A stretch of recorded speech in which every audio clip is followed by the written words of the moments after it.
Setelah 6 jam mengikuti pemeriksaan kesehatan di RSUD Bali Mandara, bakal pasangan calon gubernur dan wakil gubernur Bali, Wayan Koster Giri Prasta mengaku telah mengikuti semua item pemeriksaan dengan baik.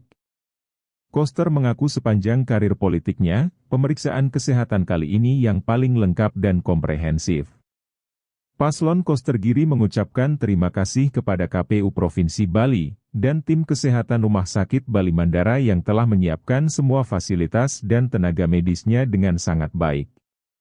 Sehingga, semua proses pemeriksaan berjalan dengan lancar dan sukses.